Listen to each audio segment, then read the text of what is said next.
Bueno, buenas noches, ¿qué tal? ¿Cómo andan? Bueno, me alegro.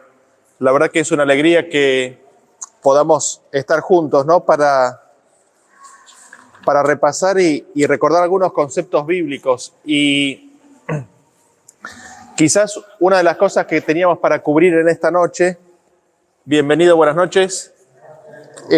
Una de las primeras cosas que teníamos para cubrir en esta noche, ¿qué son los pactos, no?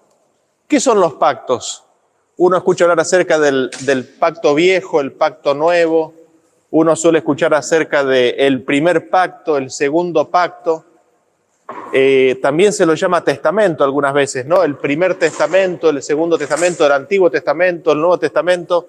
¿En qué consisten los pactos? Es la pregunta que nos solemos hacer o que nos vamos a hacer esta noche y que vamos a tratar de responder.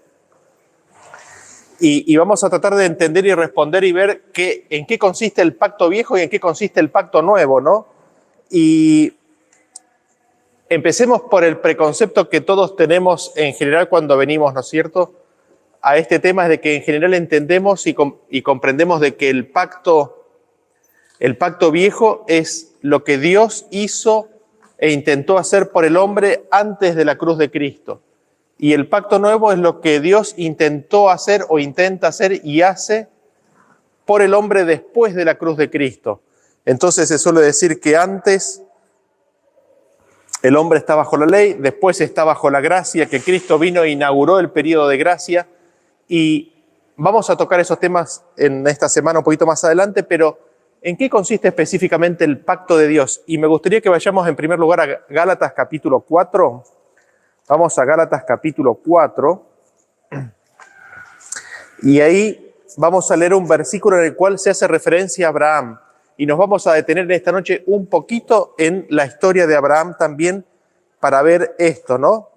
Vamos a leer Gálatas capítulo 22, Gálatas capítulo 4, versículo 22 al 24. Fíjense lo que dice, Gálatas 22 al 24, dice: porque está escrito que Abraham tuvo dos hijos, uno de la esclava, el otro de la libre. Pero el de la esclava nació según la carne, más el de la libre por la promesa, lo cual es una alegoría. Pues estas mujeres son los dos pactos.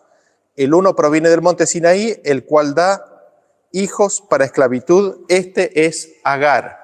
Y nosotros acá vemos que hay una alegoría, hay una figura, hay una ilustración en la vida de las mujeres de Abraham.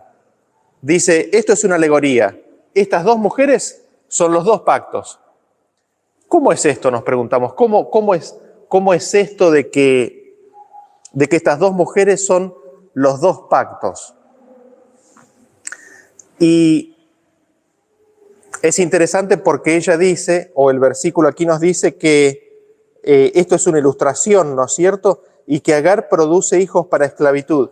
Y quizás lo mejor que podemos hacer es, vamos a Génesis, veamos un poquito la historia de Abraham y veamos cómo es que esto es así, de que estas dos mujeres, de que Sara y Agar son los dos pactos. En Sara y Agar tenemos el pacto viejo y el pacto nuevo.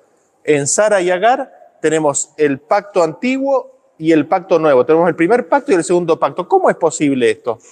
¿Cómo es posible que en estas dos mujeres sean los dos pactos? Esa es la primera pregunta. La segunda pregunta es, o quizás el segundo comentario es, acá hay un hombre que se llama Abraham, que es el padre de la fe, que en su vida tuvo los dos pactos.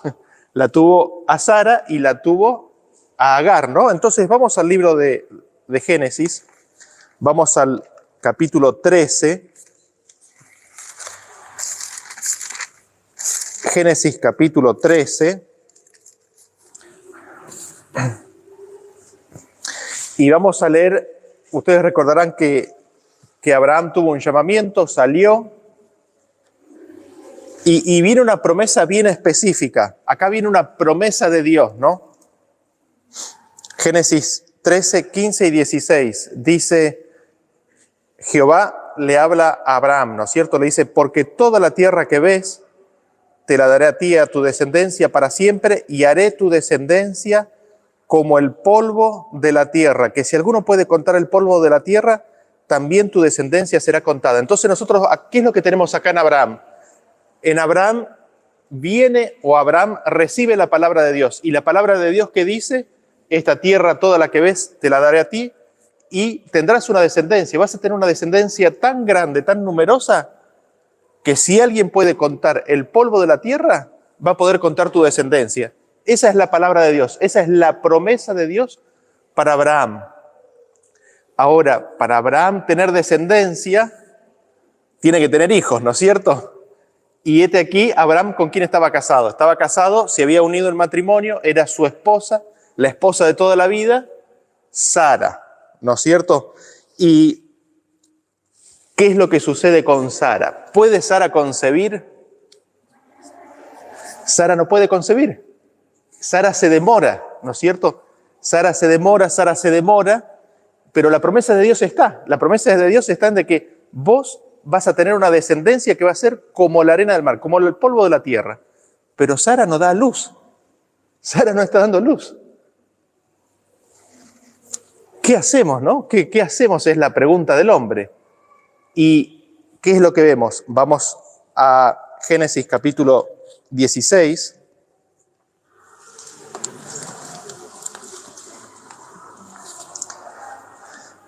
Que dice así, ¿no? 16:1. Dice, Sarai, mujer de Abraham, no le daba hijos, y ella tenía una sierva egipcia que se llama Agar. Dijo entonces Sarai a Abraham, ya ves que Jehová me ha hecho estéril. ¿Quién tiene la culpa?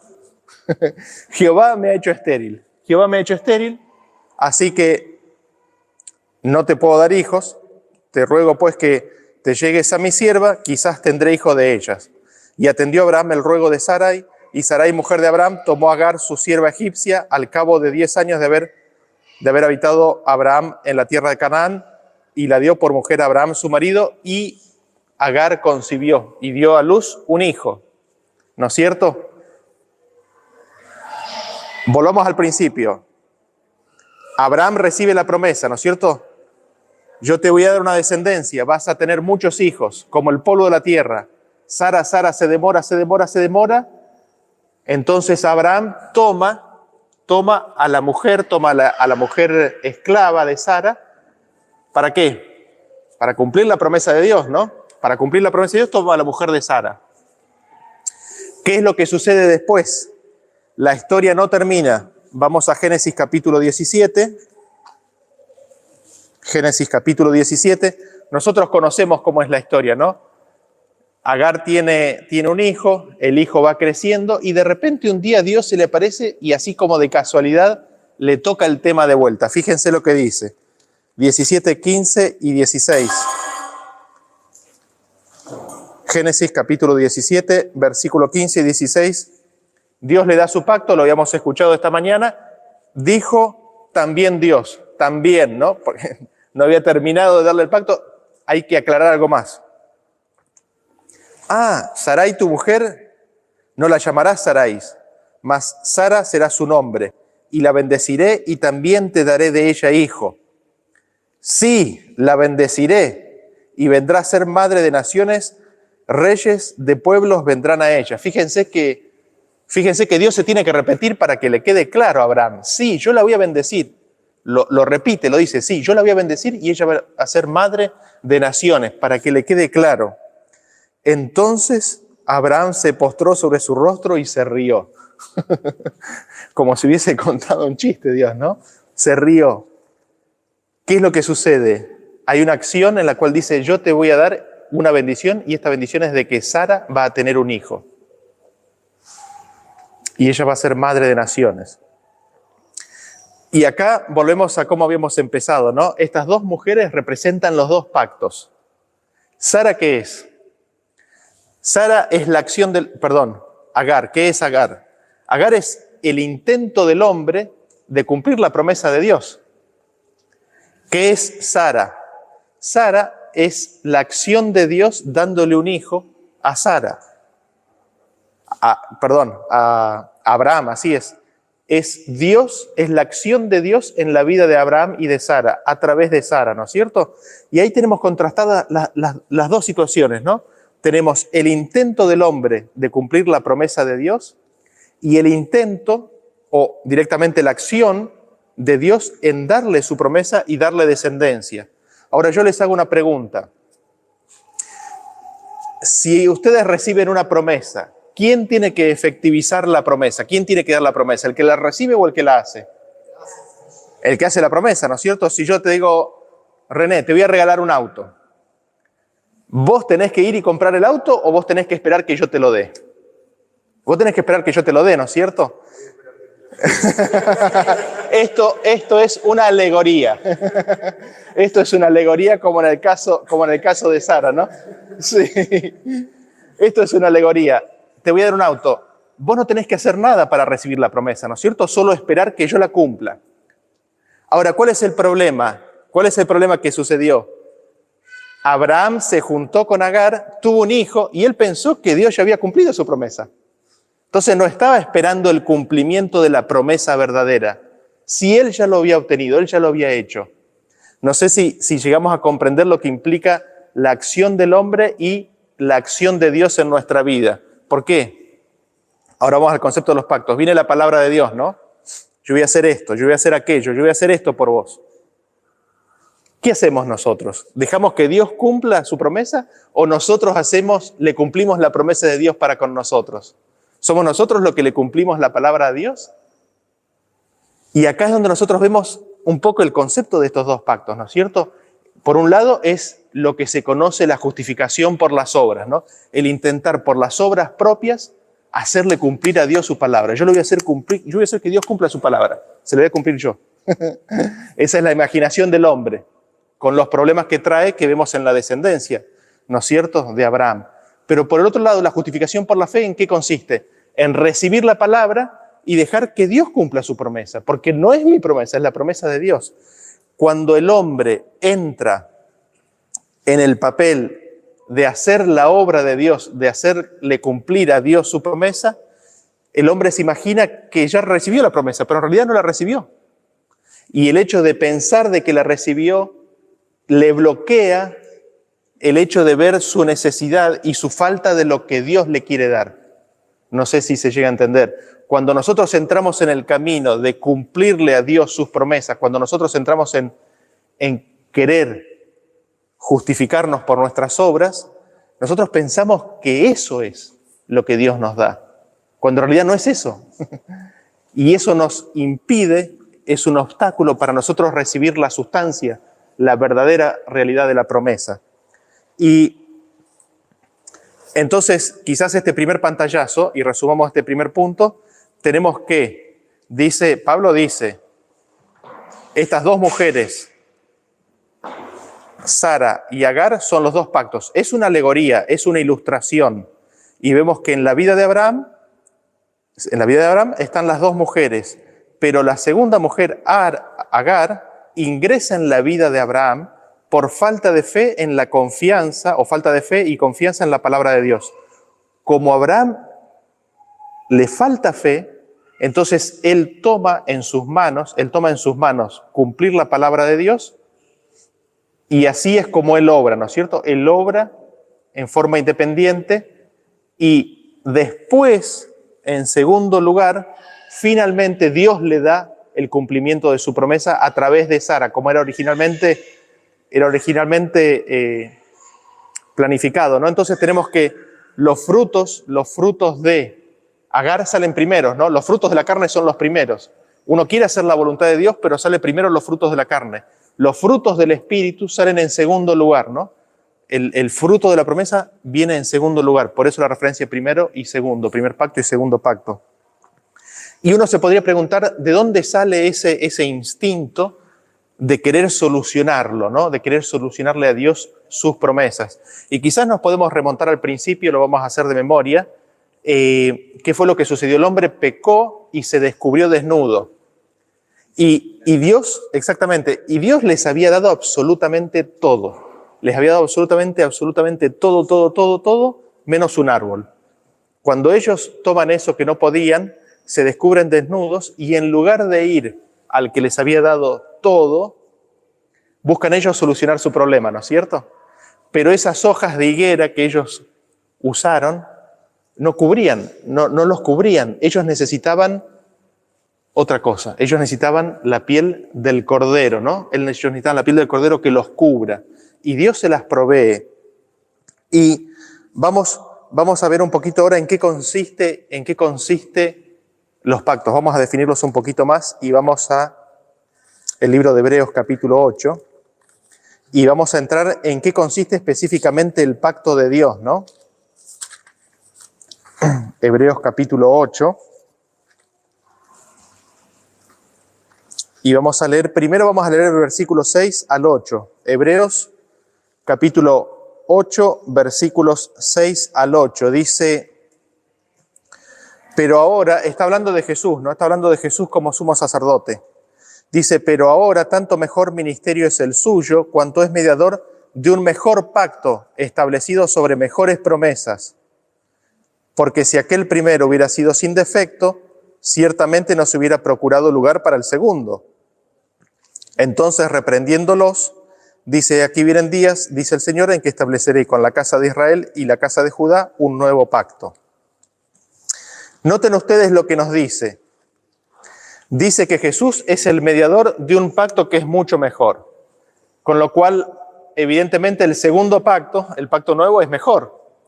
Y el primer pacto no está tan bueno. ¿Por qué? Porque está establecido en promesas diferentes. Hay un tipo de promesas y hay otro tipo de promesas. Y después dice, y reprendiéndolos, algunas traducciones dicen, y hallando falta en ellos, les dice, ¿no? Entonces, evidentemente, la falla, el problema, las promesas que no son tan buenas, el pacto que no es tan bueno, están los receptores, están los hombres. Y esto lo vamos a cubrir mañana en detalle, a la primera hora. Está haciendo referencia a las promesas que el pueblo de Dios, el pueblo de Israel, cuando salió de Egipto, le hace a Dios. Dios les da sus promesas y el pueblo de Israel le da sus promesas a Dios, ¿no?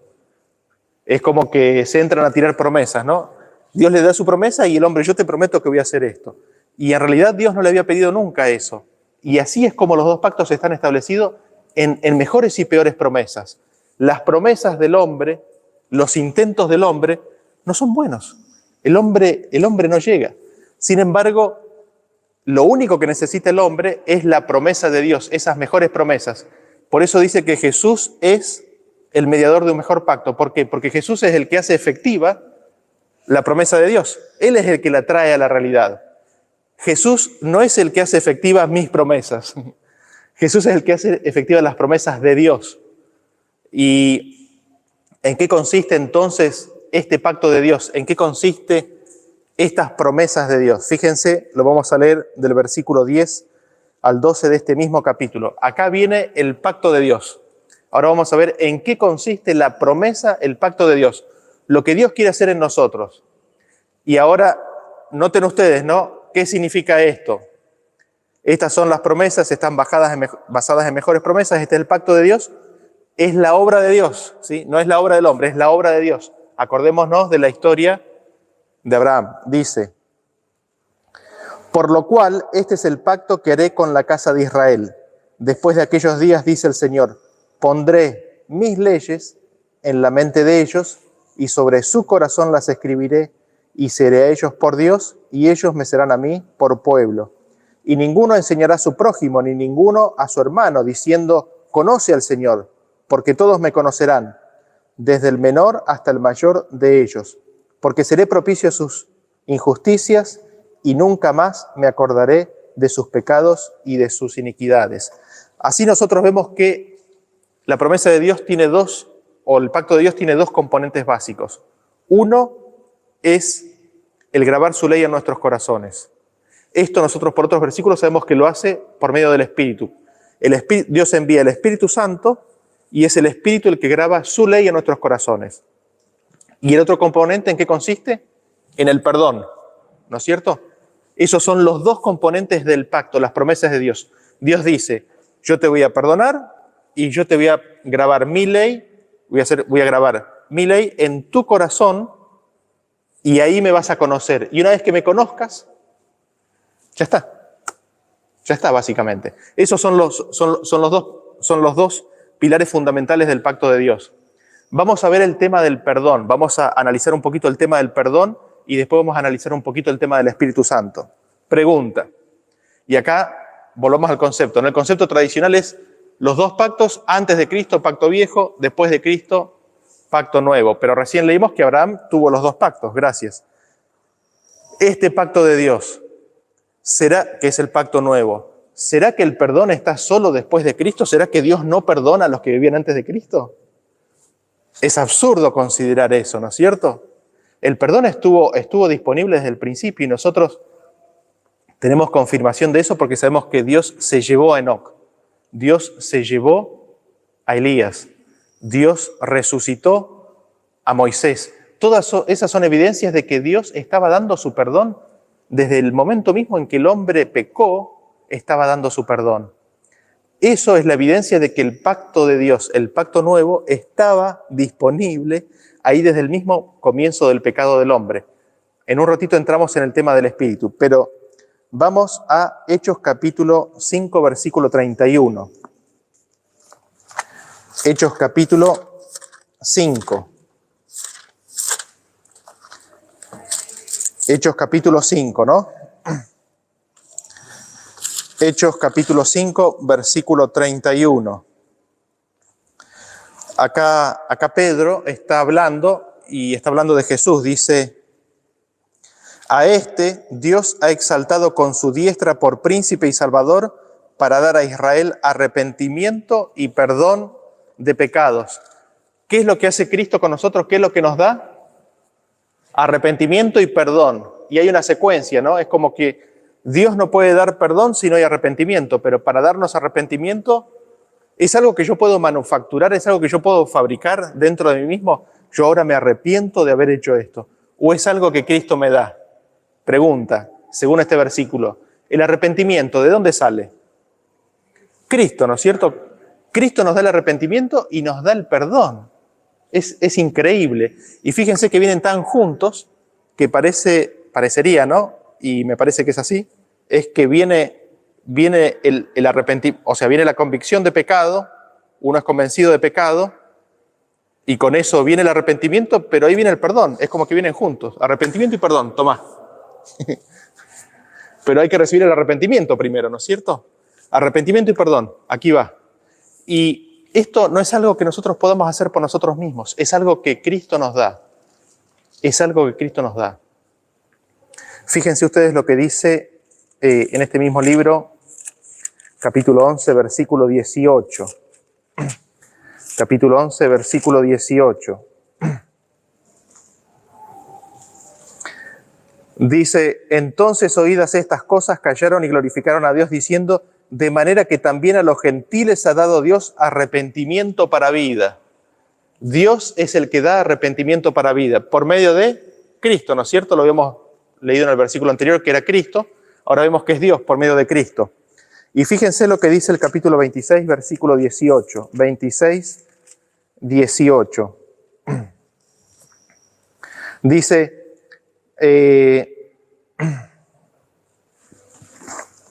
este Jesús que está hablando, dice, sí, gracias, el 15, Jesús a quien tú persigues. ahí está, dice el 15, yo entonces dije, ¿quién eres, Señor? Y el Señor dijo, yo soy Jesús a quien tú persigues. Y sigue hablando Jesús y el 18 dice, para que abra sus ojos, para que se conviertan de las tinieblas a la luz y de la potestad de Satanás a Dios, para que reciban por la fe que es en mí, ¿qué cosa? Perdón de pecados y herencia entre los santificados. Es decir, el arrepentimiento y el perdón es algo que Dios nos da por medio de Cristo. Eso está en Cristo. Cristo lo tiene. Cuando nosotros recibimos a Cristo, recibimos lo que Él tiene. Y lo que Él tiene es perdón, es arrepentimiento y perdón. Sí, César. También a Cristo dice, la virtud que proviene de Cristo es la que nos impulsa al arrepentimiento. Exactamente, el ver su virtud, ¿no? No es el dolor por las consecuencias que estoy sufriendo, ¿no? Esto respecto del perdón, ¿no? El perdón como un componente clave del pacto de Dios. ¿qué respecto del Espíritu, qué respecto del don del Espíritu Santo, que es parte de la promesa de Dios? Y acá me gustaría leer un par de versículos que hacen referencia a cómo Dios les dio y les quiso dar el Espíritu Santo al pueblo de Dios en la antigüedad, que Dios los quería salvar con su Espíritu, sin embargo que muchos de ellos lo rechazaron. Fíjense lo que dice Isaías 63. Isaías 63.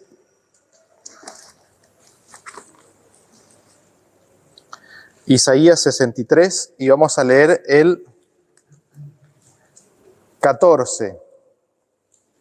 El 11 dice, pero se acordó de los días antiguos de Moisés y de su pueblo, ¿no es cierto? Está hablando de cuando lo sacó de Egipto. Y el 14 dice, el Espíritu de Jehová los pastoreó como a una bestia que desciende al valle, así pastoreaste a tu pueblo para hacerte nombre glorioso. ¿Quién fue el que los pastoreó? El Espíritu de Jehová, es decir, el Espíritu de Jehová fue el que los fue guiando mientras ellos se dejaran. Mientras cada uno de ellos se dejaran, el Espíritu de Dios los iba guiando. Fíjense lo que dice Gálatas, ¿en qué consistía la promesa a Abraham? Gálatas capítulo 3. Gálatas capítulo 3, versículo 14. Gálatas 3:14 dice, para que en Cristo Jesús la bendición de Abraham alcanzase ¿a quiénes? A los gentiles, a fin de que por la fe recibiésemos la promesa ¿de qué? Del Espíritu. Entonces, ¿en qué consistía la bendición? ¿En qué consistía la bendición de Abraham? La bendición de Abraham que tenía que alcanzar a los gentiles consistía precisamente en que recibir el Espíritu. Vean ustedes cómo lo dice Ageo, capítulo 2, versículo 5. Ageo, el libro de Ageo.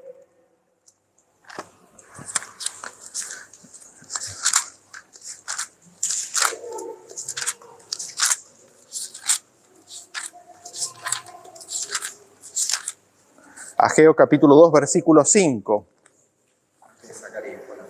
Sí, antes de Zacarías. Dice, según el pacto que hice con vosotros cuando salisteis de Egipto, así mi espíritu estará en medio de vosotros, no temáis. Así como el pacto que hice con ustedes cuando salí de Egipto, así mi espíritu estará en medio de vosotros. Mi espíritu estará en medio de vosotros. Entonces nosotros vemos que, y permítanme reformular un poco el concepto de los pactos, el pacto de Dios es uno y ha sido siempre el mismo. Es el intento, es el esfuerzo de Dios por rescatar al hombre, por salvar al hombre. ¿En qué consiste? En, por medio de Cristo, darle arrepentimiento y perdón. Y darle su espíritu. Al darle su espíritu, graba su ley en el corazón de aquellos que quieren. Y eso es lo que Dios ha intentado hacer a través de todo el tiempo. Pero el hombre, Abraham, Adán, entienden que ellos tienen una parte en esa obra y ahí es donde entra el pacto viejo, ahí es donde entra la acción del hombre que dificulta, ahí es donde el hombre, como Abraham, intenta hacer cumplir la promesa de Dios y en realidad dificulta la obra de Dios y la hace imposible directamente. Me gustaría para ello ver y mostrarles tres ejemplos en los cuales nosotros vamos a ver el pacto viejo en el hombre, cómo actúa el pacto viejo en el hombre y cómo el hombre, teniendo ahí la promesa de Dios, trata de hacerla efectiva en su propia vida y cómo termina en problemas, ¿no? Recién vimos la de Abraham, vamos a ver otra de Abraham. Vamos a Génesis capítulo 12. Esta se mencionó brevemente esta mañana y la vamos a ver de vuelta. Dice Génesis 12, 7. Génesis 12, 7. Y apareció Jehová a Abraham y le dijo, a tu descendencia daré esta tierra. ¿Qué es lo que le promete Dios a Abraham? De que a la descendencia de Abraham le iba a dar la tierra. Es decir, iba a tener descendencia, ¿no es cierto? Iba a tener descendencia. Hasta ahora Abraham no tenía nada. Para que Dios pueda cumplir su promesa, Abraham tenía que tener descendencia. Fíjense qué es lo que sucede ahora. Hay hambre en la tierra. Vamos a leer del 10 al 13 de este mismo capítulo. Hubo entonces hambre en la tierra y descendió Abraham a Egipto para morar allí, porque era grande el hambre en la tierra. Y aconteció que cuando estaba para entrar en Egipto, dijo a Sarai su mujer, he aquí, ahora conozco que eres mujer de hermoso aspecto. Y cuando te vean los egipcios, dirán, su mujer es, y me matarán a mí y a ti te reservarán la vida. Ahora pues, di que eres mi hermana, para que me vaya bien por causa tuya y viva mi alma por causa de ti, ¿no? Y uno piensa, pero esto en vez de solucionar el problema lo agrava, porque si es la hermana, está libre, ¿no es cierto? Si es la hermana, está libre para casarse. ¿Por qué hace eso? Y fíjense ustedes, ¿no? ¿Qué es lo que tiene? Pensemos un poquito en esto. ¿Qué es lo que tiene Abraham? Abraham tiene la palabra de Dios que dice, a tu descendencia le voy a dar esta tierra. Abraham no tenía descendencia todavía. A tu descendencia se la voy a dar. Es decir, Dios le estaba diciendo que él iba a tener descendencia. Todavía no tenía. Ahora va a Egipto. Si él se hubiese aferrado a la promesa de que a su descendencia le iba a ser dada la tierra, no tendría que haber temido por su vida. No sé si me llego a expresar claramente. ¿Por qué? Porque Dios le dijo que se le iba a dar a su descendencia. ¿Qué es lo que diseña Abraham? Abraham arma una estrategia, arma un plan. Obra, ¿para qué? Para salvarse. Obra para salvarse, ¿no es cierto? Es su obra para salvarse. ¿Por qué? Porque la palabra de Dios no es suficiente. La palabra de Dios que dijo, a tu descendencia le voy a dar la tierra, para Abraham no le alcanzaba. No le era suficiente. No le alcanzaba la palabra de Dios. Él necesitaba hacer algo. Él necesitaba salvarse a sí mismo. La palabra de Dios no era suficiente. Entonces, ¿qué hace? Presenta una mentira, ¿no es cierto? Presenta una mentira. ¿Qué es esto? Tenemos la palabra de Dios. Para Abraham, en ese momento, la palabra de Dios no es suficiente y él obra, hace una acción, hace un plan para salvar su vida. Eso es el viejo pacto, es el intento del hombre de salvar su vida, de hacer verdad la promesa de Dios, de cumplir la promesa de Dios. Y si nosotros vamos un poquito más adelante, y esto, o sea, quédense tranquilos que no es un problema de la familia de Abraham, sino que es un problema de la humanidad, vemos a Jacob, está la promesa de la primogenitura, ¿no es cierto? y Abraham, como habíamos charlado esta tarde, Jacob, iba a recibir la bendición de la primogenitura a través de los canales naturales. Pero ¿qué es lo que sucede? Está la promesa de la bendición de la primogenitura y ¿qué es lo que él quiere? Él quiere recibir esa bendición como sea. ¿Y qué es lo que hace? La madre diseña un plan, una obra, ¿para qué? Para apropiarse de esa bendición, para apropiarse de esos beneficios. ¿Qué consecuencias traen? Fíjense que todas estas historias, la historia de Abraham, la historia de Jacob, traen consecuencias importantes. Fíjense lo que dice ahora Mateo. Vamos a Marcos capítulo 14. Y este es el último ejemplo que me gustaría ver de la condición en la cual estamos todos, ¿no? Marcos capítulo 14.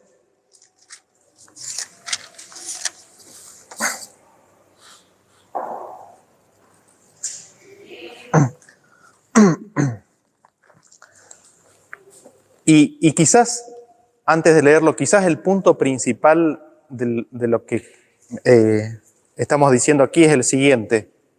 El hombre no se puede salvar a sí mismo. Le es imposible al hombre salvarse a sí mismo. Le es imposible al hombre, por sus propios méritos y esfuerzos, recibir las promesas de Dios. Es imposible. Si nosotros nos imaginamos que podemos hacer algo por nosotros mismos, estamos equivocados y nos vamos a tropezar. Miren cómo se tropezó este hombre. Marcos, capítulo 14, y vamos a leer del 26 al 31. Dice, cuando hubieron cantado el himno, salieron al monte de las Olivas. Entonces Jesús les dijo, todos os escandalizaréis de mí esta noche, porque escrito está, heriré al pastor y las ovejas serán dispersadas. Pero después que haya resucitado, iré delante de vosotros a Galilea. Fíjense lo que pasa ahora, ¿no? Entonces Pedro le dijo, aunque todos se escandalicen, yo no. Pedro dice, ¿los veo a los otros discípulos? Sí, ellos te van a rechazar, es lo más probable. Yo, Señor, yo no. Ellos sí, los veo, pero yo no. Y le dijo Jesús, de cierto te digo que tú, hoy, en esta noche, antes que el gallo haya cantado 2 veces, me negarás 3 veces. Mas él con mayor insistencia decía, si me fuera necesario morir contigo, no te negaré. También todos decían lo mismo. ¿Vieron cuál es la condición del hombre? Yo voy. La condición del hombre es, yo puedo, yo lo voy a hacer. Yo puedo, yo lo voy a hacer. Los otros sí. Yo veo claramente que los otros van a fallar, pero yo no. Y el Señor le está diciendo, por ti mismo no puedes hacer nada. Vas a fallar. Fíjense que Pedro declara algo de sí mismo y Jesús declara algo de Pedro. ¿Quién conoce más? ¿Quién conoce más a Pedro? ¿Conoce Pedro a Pedro mejor que Jesús o Jesús conoce mejor a Pedro que Pedro mismo? ¿Quién conoce a quién? ¿Quién conoce a quién? ¿Qué es lo que sucede? Hay un contexto en el cual Pedro sí parece valiente. 46 y 47 de este versículo. 46 de este capítulo, perdón. Entonces ellos le echaron mano y le prendieron, pero uno de los que estaban allí, sacando la espada, hirió al siervo del sumo sacerdote cortándole la oreja. Y respondiendo Jesús les dijo, como contra un ladrón habéis salido. Fíjense que en ese momento, en las armas carnales, en la lucha carnal, aparentemente ellos estaban dispuestos. Pedro estaba dispuesto a morir por el Señor. Pero el Señor dijo, el que espada mata, espada muere. No viene por la espada la salvación. No lo hagas. No lo hagas. Y fíjense lo que sucede un poquito más adelante. Y vamos a leer el recuento de Lucas. Vamos a verlo cómo lo vive Pedro en Lucas capítulo 22. Lucas capítulo 22 y vamos a leer del versículo 54 al 62. Lucas 22, 54 al 62 y dice, y prendiéndole le llevaron y le condujeron a casa del sumo sacerdote y Pedro le seguía de lejos y habiendo ellos encendido fuego en medio del patio, se sentaron alrededor y Pedro se sentó también entre ellos. Pero una criada al verle sentado al fuego se fijó en él y dijo, también éste estaba con él. Pero él lo negó diciendo, mujer, no lo conozco. Un poco después, viéndole otro, dijo, tú también eres de ellos. Y Pedro dijo, hombre, no lo soy. Como una hora después otro afirmaba diciendo, verdaderamente también éste estaba con él, porque es Galileo. Y Pedro dijo, hombre, no sé lo que dices. Y enseguida, mientras él todavía hablaba, el gallo cantó. Y en los otros evangelios dice que él empezó a maldecir, ¿no es cierto? ¿Por qué? Porque la forma en la cual hablaba Pedro se hacía evidente de que había caminado con Jesús. Entonces tenía que hablar de una forma que era diferente a como quien había estado con Jesús. Y empieza a maldecir y a decir palabras que no son buenas para demostrar que él no estaba.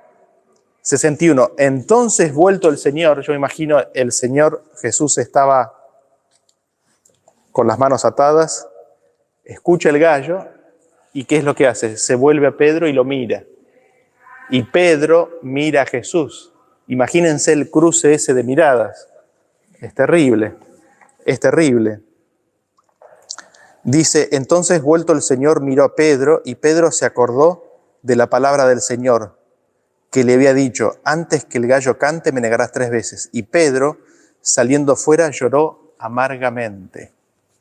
Pregunta, ¿qué es lo que Pedro vio en los ojos de Jesús? Lo leímos recién. ¿Qué es lo que vio? Arrepentimiento y perdón. Pedro vio en los ojos de Jesús arrepentimiento y perdón. Vio que Jesús lo amaba. Si hubiese visto condenación, si hubiese visto desprecio, si hubiese visto cualquier otra cosa, Pedro no sobrellevaba esa prueba. Lo que Pedro ve en Cristo es lo que leímos recién. Pedro ve en Cristo arrepentimiento y perdón.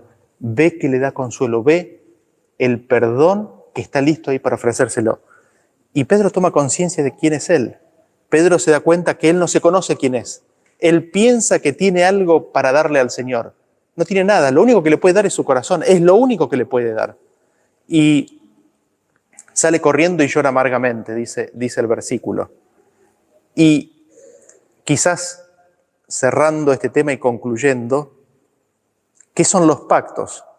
Nosotros vemos que los pactos, vemos que el pacto de Dios es la promesa de Dios, ¿no? Es la palabra de Dios o el pacto de Dios. En realidad el pacto de Dios es más que las promesas. En realidad el versículo de Hebreos que leímos recién dice que el pacto está basado, como que está construido sobre las promesas de Dios. Y vemos que el pacto de Dios consiste en dos cosas: perdón y de que Él va a grabar su ley en nuestros corazones. ¿Qué implica eso? Eso implica que vamos a hacer de corazón lo que es propio a la ley de Dios. Lo vamos a hacer de corazón. Lo vamos a hacer porque lo queremos. Él nos va a cambiar el corazón. Y esto es una confrontación con nuestra realidad. Cuando nosotros miramos la ley de Dios, miramos sus mandamientos, ¿cómo nos sentimos? ¿Es algo que nos sale de corazón o es algo que estamos ahí remando en el dulce de leche? ¿Cómo sale eso? Y acá no necesitamos engañarnos a nosotros mismos. Yo no tengo que forzar nada. Yo no tengo que cumplir la promesa al Señor. ¿Qué es lo que tengo que decirle al Señor? Señor, cumple en mí tu promesa de que me vas a cambiar el corazón y que de corazón voy a guardar tu ley. Graba en mí tu ley. Graba en mí tu ley. Perdona mi pecado. Ese es el pacto de Dios. Esa es la promesa de Dios. Esa es la obra de Dios. Esa es la justificación por la fe. ¿Justificación por la fe? ¿Por qué fe? Porque creemos en esa promesa. Si nosotros creemos en esa promesa, entramos en su reposo. Descansamos. ¿Por qué? Porque sabemos que el que empezó en nosotros la buena obra, ¿qué es lo que va a hacer? La va a terminar, la va a completar, la va a perfeccionar y la va a cerrar. Esa es la justificación por la fe, no es otra cosa. Y por el otro lado, ¿qué es lo que tenemos? El pacto viejo, que en realidad es mucho más o abarca bastante más de lo que hemos hablado, pero básicamente ¿de qué consiste? Consiste en escuchar, recibir las promesas de Dios y de nosotros tratar de cumplirlas. Es nosotros tratar de, en nuestro propio esfuerzo y mérito, hacer realidad lo que Dios quiere hacer en nosotros. ¿Lo vimos en qué? Lo vimos en la historia de Abraham con Sara y Agar. Lo vimos en la historia de Abraham cuando mintió respecto de su esposa. Lo vimos en Jacob, lo vemos en Pedro. La condición natural del ser humano es de querer hacer la obra de Dios. Y es como quien hace un desastre, ¿no? Si yo hago un desastre, lo quiero arreglar yo, ¿no es cierto? Es como que nos sale en forma natural. Si yo armo un desastre, lo quiero solucionar yo. Y en este tema no funciona así. En este tema al hombre le es imposible solucionarse a sí mismo. El hombre es incapaz completa y absolutamente de mejorarse en nada en sí mismo. El único que puede cambiarnos y salvarnos de esta situación es Cristo Jesús. ¿Cuál es el problema? Es que nosotros estamos agarrados al volante de la vida y no confiamos en las promesas de Dios. No le tenemos fe. No creemos de que Él puede protegernos y cuidarnos y proveer por nosotros. Y les doy un ejemplo bien práctico. El versículo dice: mas buscad primeramente el reino de Dios y su justicia. Y todas estas cosas habla acerca del sustento, de la comida, del pan, de todo lo que Dios sabe que nosotros tenemos necesidad. Todo lo demás será añadido. ¿Quién de nosotros vive eso? ¿Quién busca primeramente el reino de Dios esperando de que Dios nos dé el sustento, la comida, el pan, la ropa? ¿Confiamos en esa palabra o no confiamos? Si usted me pregunta, yo creo que no confiamos. Si me miro a mí mismo, ¿no? Y eso nos muestra un poco el grado de caminar que tenemos por delante. Dios quiere hacer grandes cosas en nuestra vida, pero no las puede hacer porque no le creemos y no confiamos en sus promesas, no confiamos en su palabra. Y vamos concluyendo con Isaías capítulo 42.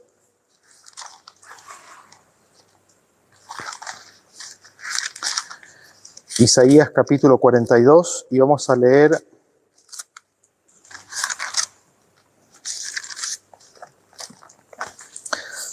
del 1 al 7. Vamos a leer todo, pero hay una parte que quiero resaltar. Dice: he aquí mi siervo, Yo le sostendré mi escogido, en quien mi alma tiene contentamiento. He puesto sobre él mi espíritu. Él traerá justicia a las naciones. Se está hablando del Mesías, se está hablando de Cristo.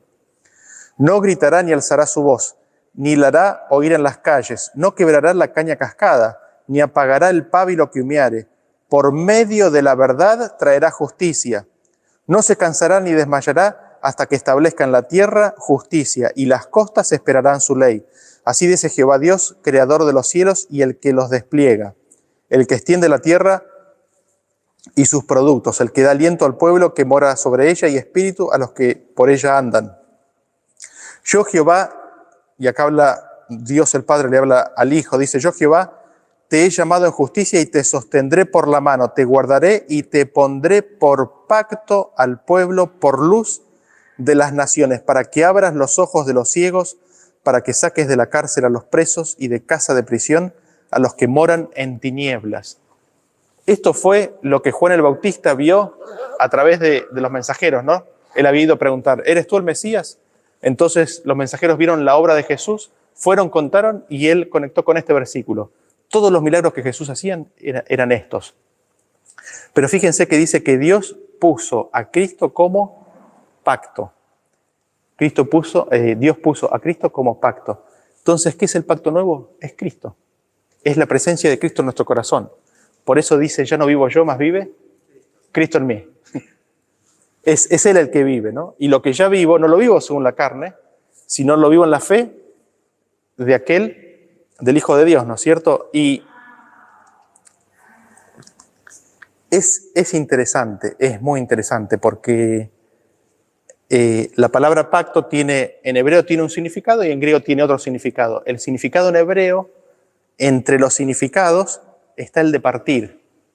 ¿Por qué? Porque ustedes recordarán, lo habíamos visto esta mañana, que hubo un sacrificio y se partieron, ¿no es cierto? Se partió el cuerpo de los sacrificios y Abraham pasó de por medio. La palabra pacto en hebreo tiene la connotación y lleva el de partir. ¿Y qué es lo que dijo Cristo en la Santa Cena?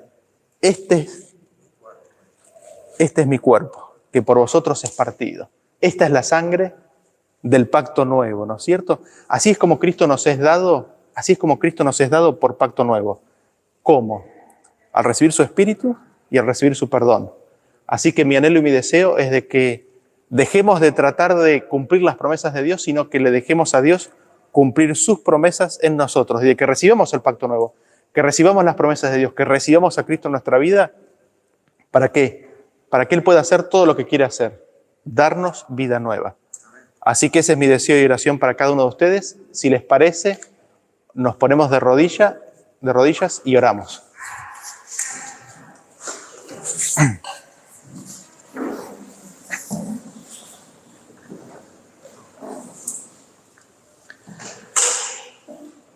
Padre nuestro que estás en los cielos, gracias, Señor, te damos por tu cuidado, por tu protección. Gracias, Señor, por tu palabra y por los ejemplos que nos has dejado en ella. Señor, te imploramos que tú nos ayudes a reconocer que sin ti nada podemos hacer. Señor, te pedimos perdón por nuestros pecados, por nuestros errores. Te imploramos que nos des ese espíritu de arrepentimiento. Te damos gracias por el perdón que nos das y al mismo tiempo te imploramos que nos des de tu Santo Espíritu para que tu ley sea grabada en nuestros corazones. Señor, danos a Cristo y, Señor, que podamos ser hechos a la imagen de Cristo. Señor, ayúdanos a recibirte, ayúdanos a no rechazarte y a siempre tener presente de que solo tú eres el que nos puede cambiar y el que puedes completar, el que inicia y el que puede completar y terminar tu obra en nosotros. Ayúdanos a recordar de que sin ti nada podemos hacer. Ayúdanos a recordar de que nuestro esfuerzo y nuestra obra no tienen ningún valor y ningún mérito. Gracias, Señor, te damos por todo esto. Protégenos y danos descanso en esta noche. En el nombre de Jesús. Amén. Amén.